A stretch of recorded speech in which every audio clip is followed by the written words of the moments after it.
Boa noite, pessoal. Espero que todos estejam bem.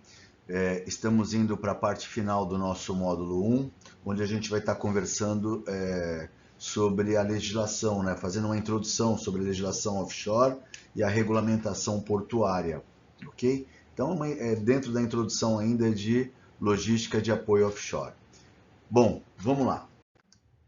A ideia, quando se discute o modelo regulatório, são todas aquelas legislações que vão atuar direta ou indiretamente nas operações offshore. Ou seja, nós já vimos que eu tenho contratos específicos para a unidade marítima e para as embarcações de apoio. Porém, eu também tenho legislações ambientais, regulamentos internacionais que vão agir sobre a operação propriamente dita, sobre a política portuária ou mesmo sobre as operações de bases offshore encontradas, centralizadas em determinados municípios. E essas legislações devem ser observadas, ok? Então, como objetivo para essa aula, a gente busca entender a regulação aplicável a essas operações offshore. Então, a ideia é estar explicando como a legislação vai regular as questões principais, de segurança e meio ambiente dentro da operação propriamente dita. A ideia também é identificar as principais normas que nós temos, as que estão se consolidando em termos de legislação portuária, lembrando sempre que o porto ou uma base offshore é o elo de ligação entre o operador logístico, quem vai fazer aquele atendimento na fase de upstream às unidades marítimas. Vamos também fazer uma rápida leitura sobre os principais órgãos que cuidam dessa regulação, assim como suas atribuições. Discutiremos aí alguns impactos regulatórios na logística offshore, mostrando como essas regulamentações podem influenciar direto ou indiretamente nos custos da eficiência e da segurança operacional. Bom, quando a gente fala de regulamentação, a gente vai direto na Agência Nacional do Petróleo e Biocombustível, a ANP. A ANP ela surge em 2017 com a Lei do Óleo, que nós já discutimos em sala, certo? A Emenda Constitucional 9 do Fernando Henrique Cardoso, em 2015, fez com que houvesse a abertura do mercado de petróleo e gás, levando a consolidar o primeiro modelo de contrato de concessão. Então, para que isso pudesse subsistir, eu criei, o legislador naquela época, criou a Agência Nacional do Petróleo, que passou a ser o órgão responsável por regular o setor de petróleo e gás no Brasil. Desculpa, gente. O que ela faz? Ela regula a exploração, produção e transporte de petróleo e gás. Então, todas essas ações são responsáveis. Porém, como dito em sala, toda a parte de logística offshore, especificamente os braços marítimos, continuam sobre digamos assim, as mãos da ANTAQ. Não esqueçamos isso. Então, a navegação de apoio ainda é de responsabilidade da ANTAQ. A ANP ela vai estar mais ligada nas questões de licenciamento, segurança, o contrato de concessão propriamente dito e o de partilha de produção. Eu tenho agências ambientais de autocontrole também, como o IBAMA, nas regiões no qual o IBAMA não tem muita capacidade operacional, eu vou ter isso delegada, às secretarias de meio ambiente local, por exemplo, a CETESB, aqui no estado de São Paulo, que fica responsável por monitorar, acompanhar os licenciamentos ambientais e fazer as fiscalizações. Existe também uma regulação bastante ampla e necessária para as questões relativas a descarte de resíduos, mitigação de impactos ambientais.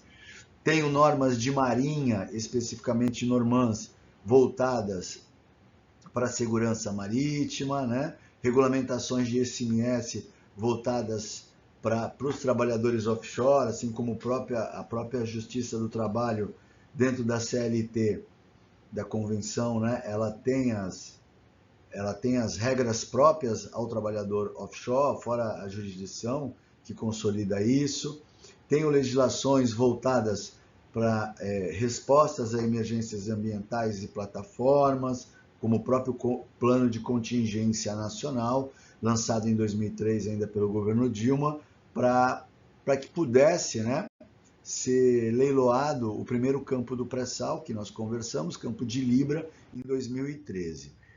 Fora isso, eu ainda tenho uma vasta regulamentação internacional. A IMO vem como carro-chefe, né, a Organização Marítima Internacional, trazendo aí algumas convenções debaixo das suas asas aí, né? Por exemplo, a SOLAS, que cuida da salvaguarda na vida do mar, toda a segurança da navegação e das operações, a MARPOL, que está ligado diretamente ao controle de poluição dessas embarcações, a Standard of Trainer Certification, que vai cuidar de toda a certificação da tripulação, para que possa operar no offshore, né? Eu vou ter regras ainda da Organização Internacional do Trabalho, que vai cuidar dos trabalhadores marítimos, sobre bandeira de conveniência, fora os países que possuem o direito sobre a bandeira, né? Temos mesmo aqui no Brasil alguns regulamentos específicos e algumas jurisprudências específicas do mercado offshore, e ainda tem acordos ambientais internacionais, como a Convenção de Londres, que cuida de despejo de rejeito no mar, e temos a Convenção de Paris, que vai falar das normas de emissão e impactos ambientais no setor. Mas eu tenho outras convenções que cuidam de derrame de óleo, de responsabilidade civil, de água de lastro, que podem sim ser absorvidas pelo mercado offshore, já que o nosso braço forte de interesse é a logística, é o transporte marítimo do porto ou da base offshore para a plataforma e vice-versa. A nível nacional, né, ainda pensando em estrutura portuária e a própria infraestrutura offshore, eu vou ter as normas da ANTAC, como eu havia dito anteriormente, que vai estar cuidando de toda essa operação e administração desses terminais e dos portos de apoio, né? Vai ajudar aí a regulamentar a concessão e o arrendamento destes terminais quando o foco for operar, né, a base offshore de dentro de um porto. Então eu sigo as mesmas regras aplicadas a terminais de container e assim por diante. A ANTAC ainda vai fazer toda a gestão e concessão dessas políticas portuárias de infraestrutura, né? Os critérios de licenciamento e zoneamento ficam, por exemplo, no Porto de Santos, por delegação deveria ser o IBAMA, teoricamente deveria ser o IBAMA, mas por delegação acaba ficando a critério da CETESB, em Santos, por exemplo, tá? Mas o ideal é que seja o IBAMA. E define também diversos requisitos, regras de atracação de apoio, de navio de apoio, de suprimento, inspeções obrigatórias, integração de bases com o suprimento, ou seja, a ANTAC, ela tem um guarda-chuva enorme, ela vem tomando conta de tudo que está ligado ao setor portuário, e aí eu vou ter os regulamentos internacionais, mas a Marinha vem forte também neste controle, né? Isso deve ser observado. Esse impacto da regulação, ele é significativo, então ele passa de uns anos para cá exigir um padrão de compliance muito alto, e esse é um dos desafios operacionais, né? Então eu tenho que buscar as certificações ambientais e de segurança, eu preciso adaptar minhas operações, e aí quando eu falo em adaptar a questão do compliance, gente, não é somente na unidade marítima, né? É naquele operador logístico offshore, né, o transportador que está dando apoio, todo ele tem que ter, sim, regras de compliance para reduzir os riscos operacionais, né? Existem também algumas barreiras regulatórias, porém também algumas oportunidades que vão refletir positivamente ou negativamente nessa competição, né? Então eu tenho aí estados que propiciona custos menores para essa operação, outros acabam com custos maiores. Nós temos alguns incentivos para o mercado offshore, como o Repetro, que pode sim vir a colaborar de forma expressiva dentro dessas operações. Então, a primeira pergunta, ou melhor, as duas primeiras perguntas que eu deixo para vocês é: como as regulações impactam o futuro da logística offshore na visão de vocês? E dentro de um padrão de reflexão, né, sobre a necessidade de modernização regulatória para a inovação no setor, o que vocês acham disso? A gente precisa modernizar mais, o que tem está atendendo, ou o que tem está muito restritivo? Qual seria a visão? Respostas objetivas, né? Rapidinhas, só para a gente poder discutir em sala, ok? Bom, vamos entrar agora especificamente no módulo 2, contratos, né, e operadoras. Nós falamos de regulamento de uma forma geral, agora a gente vai entrar nos contratos propriamente dito. Para isso, nós precisamos conhecer, né, quem é o operador, quem é o contratante, né, quem é que vai supervisionar esse contrato, ok? Então, dentro do objetivo desse módulo 2, é o quê? Compreender o funcionamento dos contratos offshore, explicando os tipos de contrato e as responsabilidades das partes envolvidas. A ideia também é analisar o papel dessas operadoras e empreiteiras no setor offshore, diferenciar as questões de operadoras, empresas prestadoras de serviço e fornecedores, identificar também e conseguir avaliar os possíveis riscos contratuais, os riscos não somente jurídicos, mas operacionais nos próprios contratos. Então, dentro da visão do operador, do gestor de logística offshore de apoio, extrair essas cláusulas que interessam a logística offshore, analisá-las para que evitemos surpresas, né, num futuro não tão distante.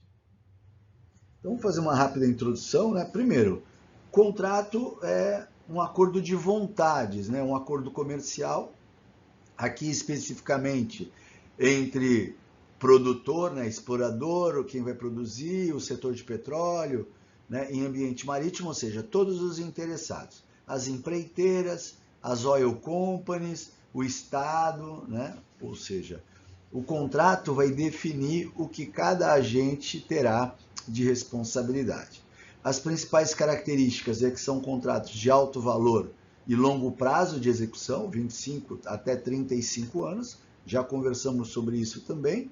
Tem uma alta complexidade técnica e riscos bastante elevados, possui uma forte regulação e exigência de requisitos de compliance.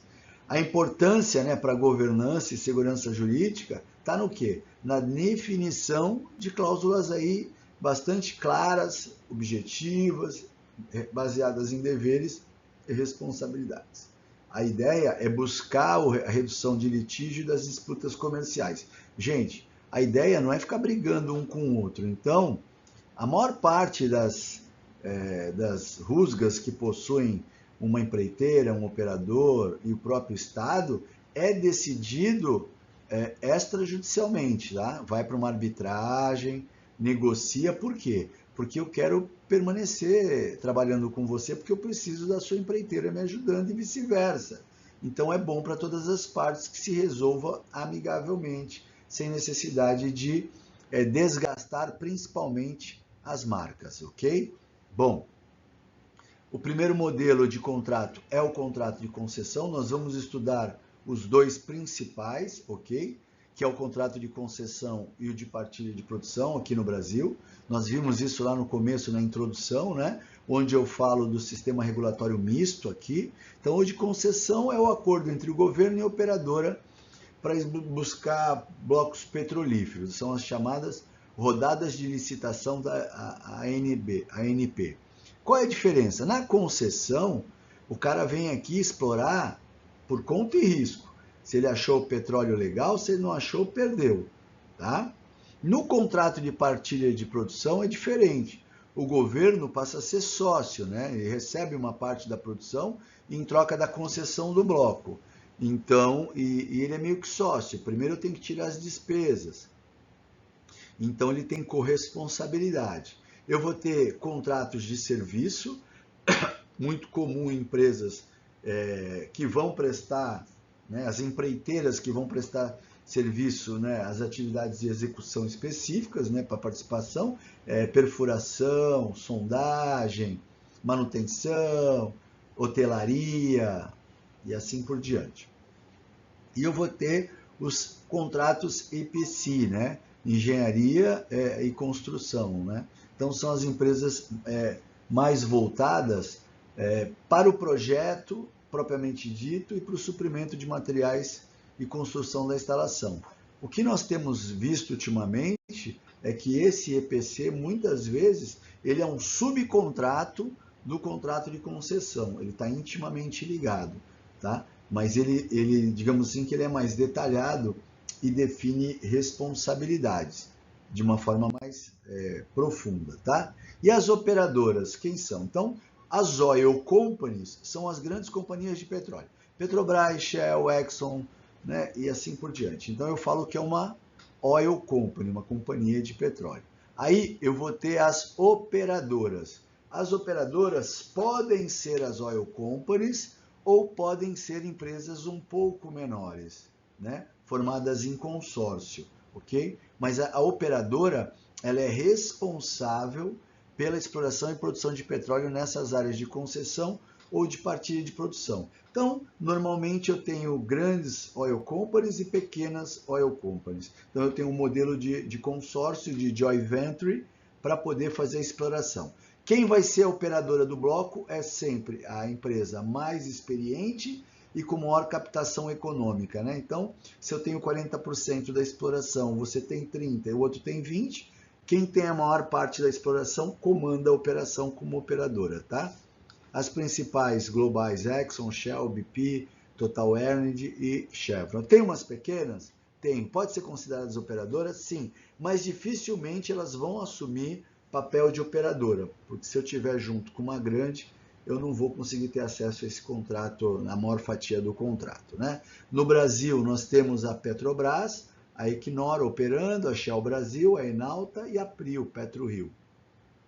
E qual seria a responsabilidade dos operadores? Gestão de operação, segurança, conformidade regulatória e governança, ok? Então, ela vai cuidar do desenvolvimento daquele determinado bloco. Ela é responsável por tudo, gente. E as sócias ali no consórcio prestam seguro para ela, né? Prestam apoio econômico para essa, e essa vai determinar a velocidade de montagem, depois a velocidade de exploração. Ela é responsável geral. Qualquer problema que dê, ela é a principal responsável e as outras serão secundariamente responsabilizadas. Aí eu vou ter também as empreiteiras, né, que seriam aí as empresas de serviço offshore, todas as que prestam serviços especializados. Nós discutimos isso. Atualmente nós temos mais de 200 empresas que fazem esse tipo de trabalho. Elas podem ser específicas para perfuração, específicas para fornecimento de equipamento, para logística de apoio, de engenharia submarina, serviços de manutenção, hotelaria, como eu havia dito, né? Eu vou ter empreiteira, né? Ou seja, prestando serviço para a unidade offshore, dentro da sua especialidade cada uma, ok? Alguns exemplos aí: perfuração, a Transocean, a Seadrill e a Valaris, são grandes companhias, sendo a Transocean a maior do mundo em termos de perfuração. Então ela freta a plataforma. Se eu não comprar um FPSO, se eu não comprar uma plataforma, que hoje é bem difícil, a Petrobras ainda manda fazer os seus, alguns, né? Eu posso afretar. Se eu afretar, são essas empresas que vão cuidar da operação de perfuração até que se encontre petróleo. Eu vou ter aí empresas, Tecnoship, Subsea, Saipem, cuidando dos serviços submarinos especificamente, montagem, tubulação de gás, montagem de fundo. E os navios de apoio, eu posso ter a Bourbon, a Edson Schwetz, a Dorf, mas hoje no Brasil nós temos várias, né? Nós temos uma grande quantidade de embarcações de apoio, mas temos algumas companhias a nível internacional que entram como empresas de serviço offshore. O impacto dessas empreiteiras na eficiência operacional é buscar o quê? redução de custo e aumento de produtividade. Elas são extremamente especializadas, então eu não perco muito tempo, elas vão focadas na transformação, na melhor performance. É uma atividade de risco, de desafio? Opa! Mudanças na legislação vão impactar contratos de longo prazo, não tem como. Eu tenho que fazer os devidos ajustes, tá? Tenho riscos operacionais voltados para condições climáticas adversas, falhas técnicas nos cronogramas, por isso que eu trabalho com o plano A, B e C. Risco econômico elevado, né? Risco financeiro elevado, muito elevado. Por quê? Porque eu tenho alguns custos, né, elevados de operação e flutuação no preço do petróleo, que devem ser observados. Tenho disputas contratuais? Também, muito por execução dos contratos. Os litígios, dificilmente eu vou para o judiciário. Eu tento resolver sempre que possível na arbitragem internacional, né? Seja no Brasil ou no exterior, ou usando árbitros nacionais ou internacionais. As cláusulas que a gente observa, e vocês vão poder detalhar na documentação que eu vou enviar para vocês, as principais são cláusulas do escopo do contrato, né, que vai trazer ali, por exemplo, a definição detalhada do serviço e das responsabilidades de cada parte. Tenho também algumas cláusulas voltadas para as penalidades, caso uma das partes descumpra o contrato. Tenho cláusula de força maior em casos excepcionais, né, desastre natural, guerra, pandemia, que pode ou não vir a eximir alguma das partes. Tenho cláusulas de compliance, né, para garantir a conformidade com as normas ambientais e de segurança, e eu tenho sim cláusulas de resolução de disputa que vai determinar o fórum jurídico onde eu vou levar aquele contrato, Justiça do Estado de São Paulo, de Brasília, eu determino a área, ou as regras de arbitragem que serão aplicadas, arbitragens nacionais, internacionais, aí vai depender muito do contrato e das partes envolvidas no contrato. Normalmente os contratos nacionais brasileiros da Agência Nacional do Petróleo, vocês vão ver que eles são meio padronizados nessa parte, tá? Lógico, sempre protegendo o Estado na sua maior amplitude. Temos ainda outros aspectos regulatórios de compliance, né? Normas específicas que a Agência Nacional do Petróleo ela insere no contrato. Eu posso, através da ANP, inserir no contrato normas da IMO, convenções ambientais que devem ser respeitadas, tanto a Marpol para poluição como a de derrame de petróleo, né? Cláusulas de compliance e anticorrupção, seja no Brasil, seja nos Estados Unidos, procedimentos para evitar fraude e corrupção, de due diligence contratual, tem sido bem explorado depois do Petrolão, né? Tivemos aí um prejuízo danado, e aí eles andaram modificando. Se elas são aplicadas ou não, essa é uma outra história que a gente pode até conversar em sala, tá? A gestão desses contratos, né? Eles devem ser monitorados continuamente, não pode ter atraso nem falha, gente. Por isso que eu tenho um plano de gerenciamento de projeto bem afiado, tá? Então, e ainda uso o SAP, por exemplo, Oracle, para fazer a administração e a gestão desses contratos, que dão alertas quando alguma coisa está errada. Mesmo assim, eu tenho auditorias, tenho revisões periódicas para verificar o cumprimento das cláusulas, né? Tenho automação e inteligência desses contratos atualmente. A IA está fazendo isso de uma forma muito legal, ou seja, agilizando. É que depois que se estabelece a relação de confiança, o negócio anda meio que automático. Como vocês sabem, é muito dinheiro, né? Então todo mundo tem interesse de ficar em cima do contrato. Tudo bem, gente? Alguma pergunta? Anota, né? Leva para a sala ou então manda lá nos meus contatos que a gente responde. Então, uma outra perguntinha aqui para a gente discutir em sala depois. Como os contratos offshore podem ser melhor estruturados para minimizar risco. Será que tem alguma coisa para fazer ainda? Vocês conseguem identificar alguma coisa que poderia ser feita? Então, é dentro dessa visão que pode se estar analisando para poder se entender melhor essa questão contratual, ok? Uma segunda fase desse contrato, né, do módulo 2, é o quê? O afretamento de embarcações de apoio. Nós já aprendemos isso em transporte marítimo, né? Então eu tenho a casco nu, tenho embarcação por viagem, por tempo, é a mesma coisa, são regras internacionais de afretamento. O que muda aqui é a estratégia que você vai estar aplicando, né? Se eu estou afretando uma plataforma, um navio de apoio, um rebocador, o que seja, ok? Mas eu vou ter que analisar a política desse bem para poder atingir o meu objetivo. Então a ideia é compreender o conceito de afretamento de embarcação na logística offshore, explicar os diferentes tipos de afretamento e suas aplicações, analisar os modelos contratuais de afretamento e suas implicações legais, destacar contratos comuns no setor e obrigações entre os afretadores e armadores, identificar desafios operacionais, financeiros e regulatórios no afretamento e abordar custos de regulamentação e tendências de mercado de afretamento. Então vocês vão ver que eu vou falar primeiro dentro do contexto, né, geralzão ali internacional, e depois eu vou falar de algumas peculiaridades ao mercado de afretamento offshore, né, de apoio offshore, no Brasil especificamente, ok? Primeiro vamos relembrar, né, contrato pelo qual a empresa afreta, né, aluga uma embarcação de um proprietário, que é o armador, por uma operação específica de um determinado período.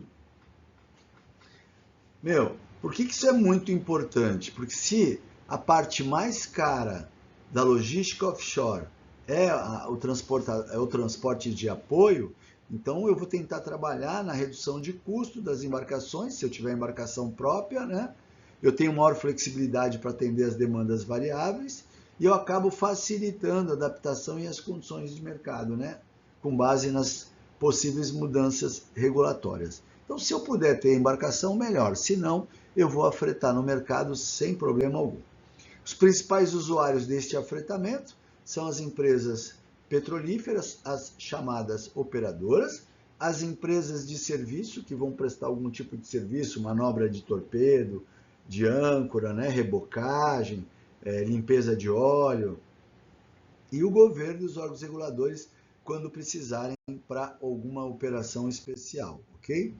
Os tipos de afretamento que nós vimos lá em transporte marítimo e que a gente relembra aqui: afretamento a casco nu, afretamento por tempo, afretamento por viagem e o COA, né? O contrato de afretamento por serviço.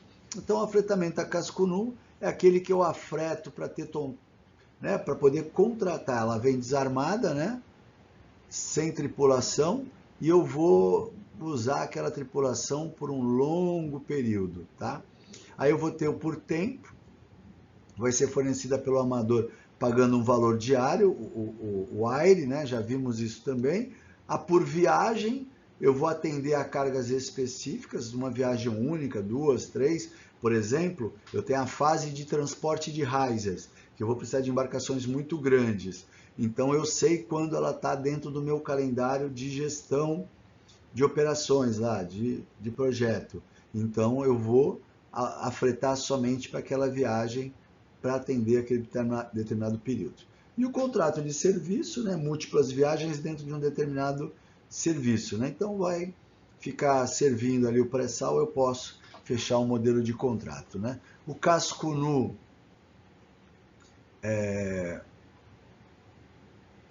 não é, digamos assim, né? Não é muito normal ser visto, mas às vezes algumas empresas fazem esse tipo de contratação para explorar a embarcação mesmo, né? E aí pode ser uma empresa de logística atendendo outras empresas, ok?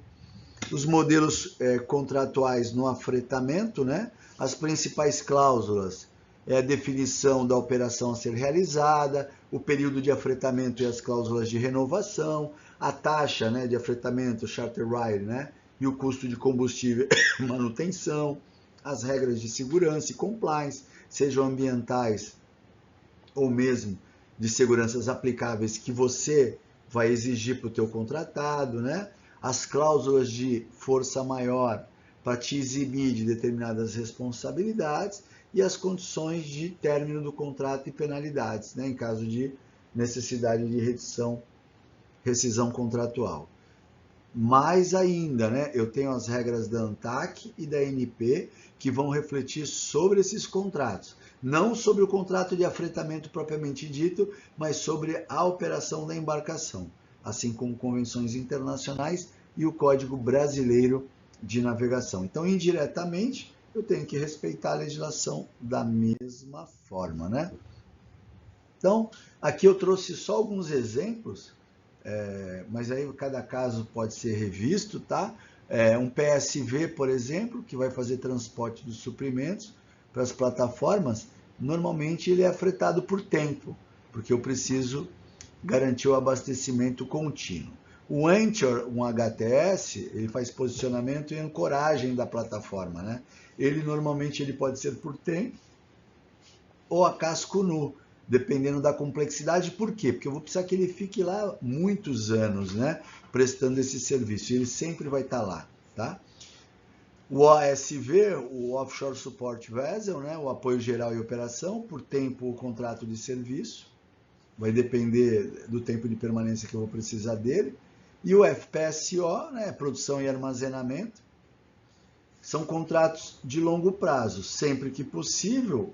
Eu mando fazer, eu sou proprietário, lembra? $1 bilhão de dólares. Do contrário, eu posso também afretar a casco nu por muitos anos. Existem, sim, aspectos financeiros do afretamento que devem ser observados dentro desses contratos. Taxa diária, né? Os custos operacionais, tripulação, seguro combustível, seguro marítimo. Cada custo desse, nós já aprendemos que ele vai ser, de forma objetiva, atendido diante do modelo de contrato escolhido, ou das cláusulas que assim foram combinadas, quanto a quem vai abastecer, quem vai pagar a tripulação, salvo no casco nu, que eu assumo todas as responsabilidades. O restante, e pode até ser negociado, né? Mas normalmente o armador ele vai cuidar da maior parte das despesas e vai cobrar de quem ele está solicitando a operação daquela embarcação, tá? Os principais fatores que vão interferir no custo está ligado à demanda do mercado de petróleo e gás, preços de combustível e insumos, disponibilidade de embarcações no próprio mercado. Se eu tenho mais, diminui; se eu tenho menos, aumenta. O tipo de equipamento em relação à condição climática e sazonal, pode sim, o gasto mais combustível ou menos combustível, né? Mar mais violento, né? Acabo gastando mais.